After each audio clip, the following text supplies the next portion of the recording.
Müxtəlif çeşiddə olan bayram nemətlərini yeyəndən sonra insan orqanizmdə müəyyən problemlər yaranır. İnsanlar bu bayram günlərində sonradan yaranacaq problemləri düşünmədən süfrə təamlarından həddən artıq çox istifadə edirlər. Bu da sözsüz ki, fəsadsız ötüşmür. Lənkəran təcili və təxirə salınmaz tibbi yardım stansiyasından aldığımız məlumata görə adi günlərdən fərqli olaraq son bir həftə ərzində çağırışların sayında xeyli artım var. Novruz bayramı ərəfəsində nisbətən çağırışların sayı artmışdır. Son bir həftə ərzində 200-ə yaxın çağırışımız olub.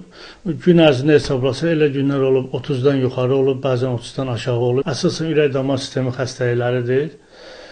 Bir də ki, əsəb sistemi xəstəlikləri daha çoxluq təşkil edir. 30-40% çağırışda kəndləri olur. Xüsusilə dağ kəndlərinə, uzaq kəndlərə çağırışların sayı son dövrdə artır. Stansiyadan aldığımız məlumata görə çağırışlar əsasən orta yaşlı adamlar üçün olur. Gecə vaxtlarında artan çağırışlar üçün həkim briqadası gecə və səhər növbələrində yorulmadan çalışır və növbələrə əlavə həkim briqadası da artırılıb. Məmməd Bağır Axundov əhaliyə bu günlərdə daha diqqətli olmağı, bayram nemətlərindən həddən ziyadə istifadə etməməyi məsləhət gördü. Bayram günləri adətən bilirik ki, bütün evlərdə şirniyyatlar bişirilir, bir 10 gün, 15 gün saxlanılır. Yəni, belə diqqətli olsunlar saxlanma şəraitinə görə. Yəni, insanlar var, xəstədir, mədə-bağırsak sistemi və yaxud da digər şəkər xəstəlikləri var.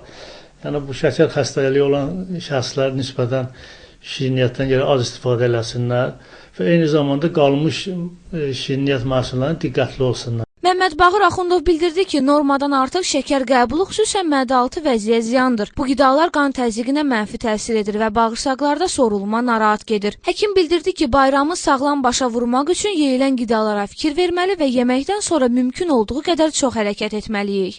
Günay Əlizadə, Elviz Nəsirli, Xəbər xətti.